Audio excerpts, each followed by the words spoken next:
wanted to share this video just as a reminder of some of the things that Casada and Cothran were doing even before they were arrested. A supercut. Racist text messages. Racist text messages sent by the House Speaker's Chief of Staff. Black people are idiots. You think that black people are idiots? Using thug N-word. And I question, is that how they see us? It's shameful. How can you defend that? And in a 2016 exchange with Casada himself, Cothran responded with this black people meme. The House Speaker claimed he never got such a text. There's something not right about that story. So Casada came on and said, I never got that text. He told Phil Valentine, may he rest in peace, that he never got the text. Lied right to Phil Valentine. Certainly pissed Phil Valentine off.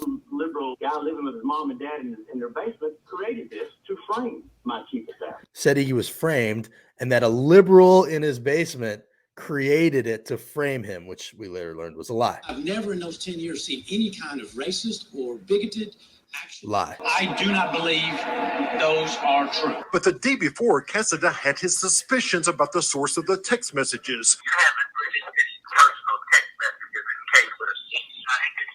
Casada had even tried to convince talk radio host Phil Valentine that the text had been fabricated. I don't appreciate the fact that he came on my show and lied to Phil Valentine, and then he started to lose the respect and support of his own caucus. How does anybody of color feel that the third most powerful man in the state of Tennessee was complicit with racism? So called complicit with racism by the now Republican caucus chair, as their whole caucus was supporting keeping a statue of the first Grand Wizard of the KKK in the Capitol. Other texts showed vulgar exchanges about women with the speaker himself. Glen Casada says his lewd texts with former Chief of Staff Kate Cothran were, quote, locker room talk. The speaker, can I just touch? Cothran, LOL, okay, maybe just once. Cothran also texted, just did a gram of cocaine in my office at 10:38 a.m. on a work day. Cocaine on Capitol Hill. Cocaine on the job. I mean, it was just one after the other, like Phil Williams bombs every few days. I remember Phil would put up these clocks on Twitter. You just knew, oh, these guys are in trouble again. And then boom, never failed, never disappointed. Cothran brags about snorting cocaine inside his legislative office. Casada himself had backed legislation in 2014 cutting off welfare recipients who tested positive for drugs. But in the case of Cothran, who makes $200,000 a year. That's important to keep in mind. As all this was happening, as there was cocaine in the office, racist text that Casada was very privy to, he gave Cothran a huge raise and had him making $200,000 a year, which is more, I think, than almost anybody in the entire state public employee. Our investigation also revealed Cothran may have attempted to have a student activist's bond revoked by framing him for contacting the speaker. Did House Speaker Glen Casada's office try to frame a young activist? Framing of Justin Jones, something that we never really got to the bottom of. After Justin threw iced tea at the speaker and it went to court, the DA said you can't contact Casada, and Justin didn't. And then suddenly an email pops up, supposedly from Justin, post-dated after the time where he wasn't allowed to contact him. But we later found out that Justin had sent that email before. Seemingly somebody doctored the email to show that it was after, which would have had his bond revoked and put Justin in jail. Did you send the altered email to the DA's office? It was a shock because it was my freedom. Keep in mind something quite tasty here, which is Casada and Cothran are now in cuffs and facing 320 years in prison.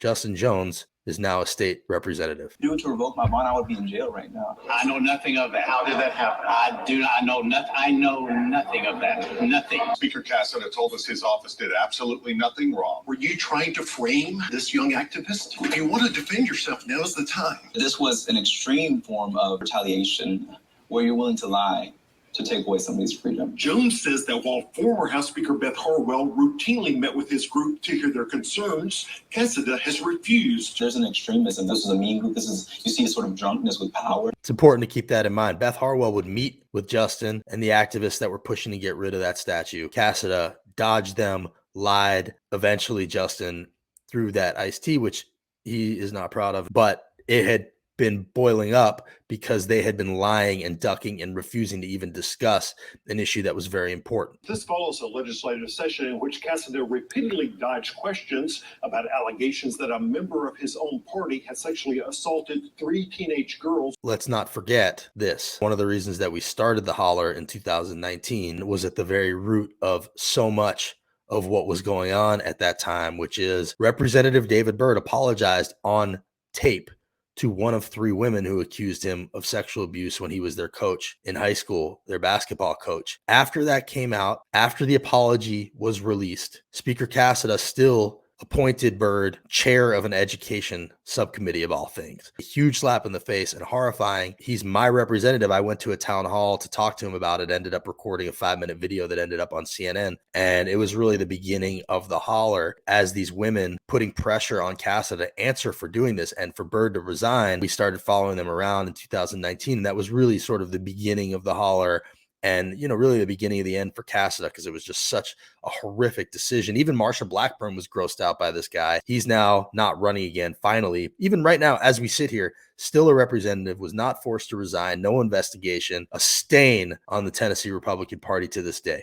Did he ever touch you inappropriately? Yes, my breast and below the belt as well. His words were, I want you to feel how you make me feel. I want you to feel it throbbing. His penis was between my butt cheeks. Many in Tennessee assumed that the state representative would step down. He was just named chairman of a key education subcommittee. One of his chief defenders is Tennessee's House Speaker. The House Speaker's response, quote, if I was raped, I would move. If I was raped, I would move and hell would have no fury. So that's me recording that video. He says it was surreptitious recording. It was not. It was in my left hand. I was pointing it up at us. It was very obvious. He talked to me for 6 minutes. He shouldn't have done that. I don't know why he did that. It was arrogance, I believe. Where should we all move? Speaker Casada would not speak with CNN on camera. He admitted this on tape. That's where we disagree. He did not admit to it. I've lived with that, and you don't know how hard it has been for me. I'm a father of a 2-year-old daughter. Stone cold liar. And I have 2 daughters myself. So how do you sleep at night? He has said publicly that he's already met with me. Casada said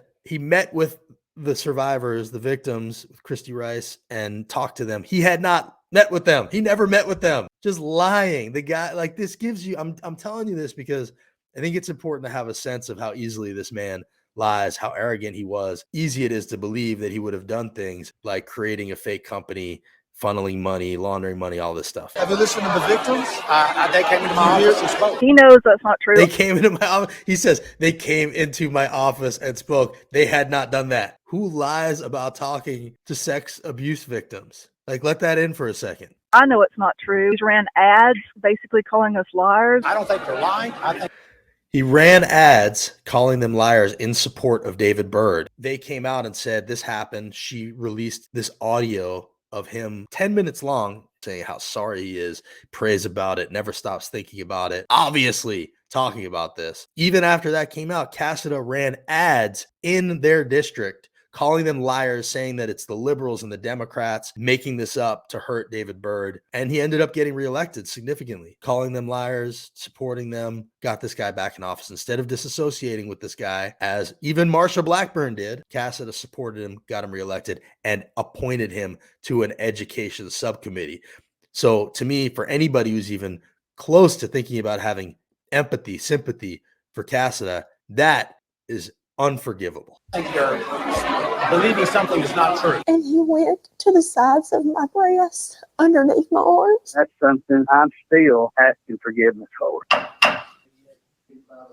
Liberty and justice for all. You have to step out. By whom? By whom? By the General Assembly. So we were there covering as these women were protesting. These women are sitting there silently with signs that they're allowed to have. They gavel into recess. The speaker's office calls down to have them removed. David Byrd is uncomfortable. They weren't speaking, nothing. Speaker Casada has them removed. And I was there too, and I was the first to go. The Speaker's office. So Speaker Casada is kicking out these women? We're not in session. We did not say a word during the meeting. Oh, okay. I'm going first, I guess. I'm going willingly. You don't have to break my arm. Just the Speaker's office. I don't think they have grounds to remove us. Slowly losing any kind of trust with our public officials. Anything that's a hindrance or a distraction has to be moved out of the way. The right to assemble does not guarantee a silent meeting and a meeting.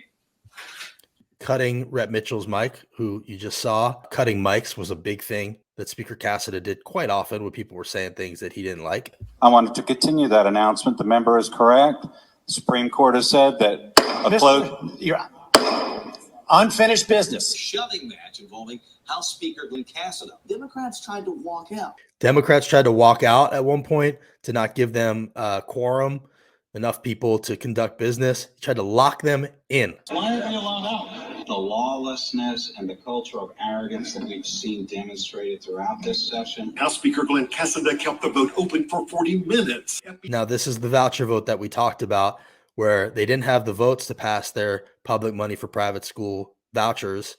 And so Casada kept the vote open while he leaned on people to flip. And Jason Zachary from Knoxville was the one who flipped, and this thing passed. Vouchers were implemented for a minute, then blocked, now unblocked. And now, right now, as we sit there, unblocked again, only in Memphis and Nashville. So none of these Republicans want vouchers in their own districts. They only want them Democratic controlled or Democratic represented districts where the voters can't impact them. Think about the hypocrisy of that. Even if you're for vouchers, to have them only in places that Democrats represent, it says all you need to know. FBI agents have begun interviewing legislators about whether any improper incentives were offered to pass the bill. Hawk says Catherine said, "The speaker and I need your vote." Hawk is a Republican. Look at that quote. And that may be really why Casada is in cuffs today, because of what was going on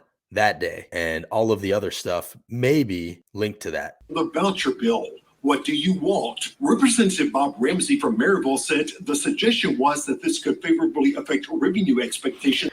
Ramsey just lost a primary because he opposed the privatization of our public school system. And he was openly saying at the time that they were offering bribes for his vote. All of this, Hillsdale, the Charter Commission, maybe even Casada and Catherine, Ramsey, Terry Lynn Weaver, all of this is fallout potentially from Governor Lee's privatization of public schools scheme, which has a lot of money attached to it. I mean, it's not just about ideology. There's also a lot of money involved. Democrats sent a letter to the U.S. Attorney today asking for a full investigation. Surveillance system has been installed. An extraordinary breach of trust. From my reading of the statutes, it's a felony.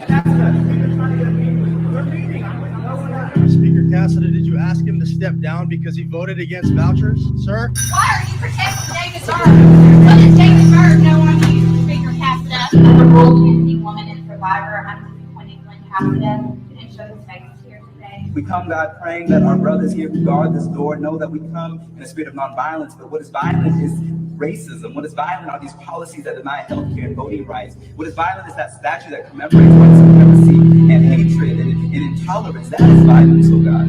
So we pray, God, that you might touch these troopers. You let them know that there were troopers before who stood on the bridge in Selma, God, but you brought them down, God. There were troopers who stood in the doorsteps of schools, oh God, but you brought them down, oh God. I think it's time to go. Time to move on. We don't need to be pulled down by Speaker Casada. He needs to step down and as Speaker and then allow Williamson County to find out if they want to keep him as a representative. He willfully lied. If you can't go into his office and trust him to tell you the truth and walk out of it, then he's the wrong person in that office. He should resign. Casada also lost support of Lieutenant Governor Randy McNally. If I was in that deep water, I think I'd just go home. I can't believe he hasn't resigned already. It is hard not to wonder if many more voices will join him. If at this point Glen Casada were a member of your administration or an executive at your company, would you call for him to step down? Would you ask him to resign? I would. Oh, man, that's a trip down memory lane. I think it's important to note that Casada, even after all that, got reelected by Williamson County, is still right now a state representative for my district. Really embarrassing for Williamson County and Tennessee and the Republican Party that did nothing about this guy being in their caucus. Let Byrd stay. You know, a lot to be upset about, ashamed of. That really brought back some emotions, honestly, for me, because that was a long time ago, a lot of that stuff, but there has been no closure for any of it. Repercussions until maybe this week with Casada finally paying for some of those transgressions. But it's important to keep in mind, most of the things that you saw in that video had no accountability. Nothing in that video, even the bribery stuff and the vouchers, was in the indictment. People think that has something to do with it, but that's not in the indictment. So the racism, the sexism, the drugs, all that stuff really wasn't what he was held accountable for. Now, he was taken down as speaker. Byrd did step down as chair of that education subcommittee. That statue is gone from the Capitol. Justin Jones is now a representative. So we have seen change. We have seen progress. And I think it's important to keep that in mind, that the pressure has worked in many ways. You should feel good about that. The women who fought so hard should feel good about that. The women who spoke up in Wayne County should feel like they were heard. Really important. But other than that, it's a real shame how some of this stuff was overlooked and forgiven and how much has gone on. And honestly, that supercut could have been an hour long or more. Rebecca says, thanks for the wonderful walk down Nightmare Lane. And as always, I appreciate you guys joining. Keep following all the hollers across the state, and we'll see you soon.